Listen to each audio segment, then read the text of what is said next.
Welcome to the Calculus, a collection of micro lectures, video lessons, and sample exercises. Let's apply the chain rule in computing the derivative of this given composite function.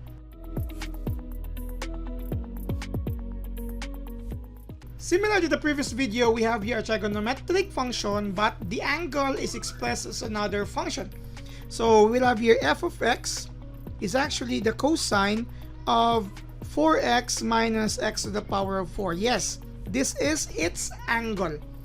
So this is clearly an example of a composite function, because if you're going to treat it like this, let's say your h of x is cosine x, and then your g of x is 4x minus x to the power of 4, you're just simply substituting that to this angle, stating that your f of x is just actually h of g of x, or in other sense, h of g of x, stating that the x of h is now the entire g of x, leaving, instead of cosine x, this x now, the angle, is changed into 4x minus x to the power of 4.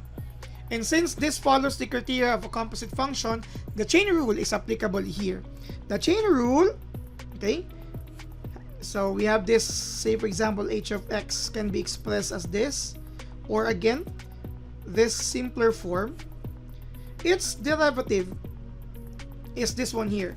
Take the derivative of h of g of x. Okay, that would mean treating this as 1. This is just one angle, no more, no less. Then times the derivative of your g of x, which is in that case the angle itself. So it's the derivative of the entire function, treating the angle as 1, times the derivative of the angle. Before we proceed to that, let's illustrate here the individual results so that we can simply multiply them later. As we treat this one as 1, the derivative of cosine is negative sine, right? So the derivative of this is negative sine what angle? The same angle as it is, because we're treating the angle as 1. So negative sine 4x minus x to the power of 4. This is the direct derivative of your h of g of x. But of course, you still have one more component. So for your g prime of x, and you're thinking about this, or your g being the angle now here, so you're going to use here the rule for sum or difference, starting with 4x constant multiple, 4 times x to the power of 1 minus 1, and then for the second is 4 a power minus n, that's 4 x to the power of 4 minus 1. Your g prime of x is just simply 4 x to the power of 0, which is just equal to 1, right? So simply do not include that, minus 4x cubed, the result of this.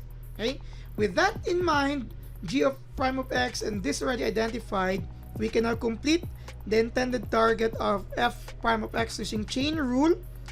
Using this formula for chain rule, please try to review this. Okay, this is equal to your h prime of x is this one here, negative sine times, not times, the angle itself is 4x minus x to the power of 4, but this is to be multiplied. Don't forget this, because you might be mistaken with just simply writing this. So your g prime of x is 4 minus 4x cubed, just like that. Okay, so you can rearrange them, so you and multiply the negative. You have negative of 4 minus 4x cubed, then you have your sine. Your negative now is here.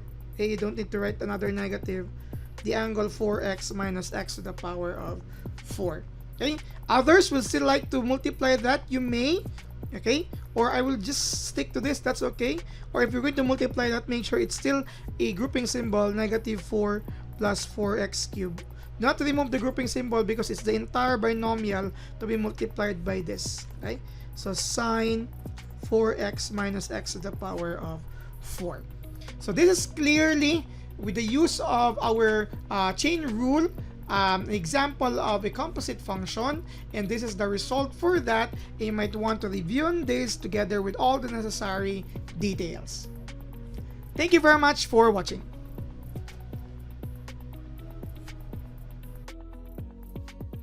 So what are you waiting for? Subscribe now.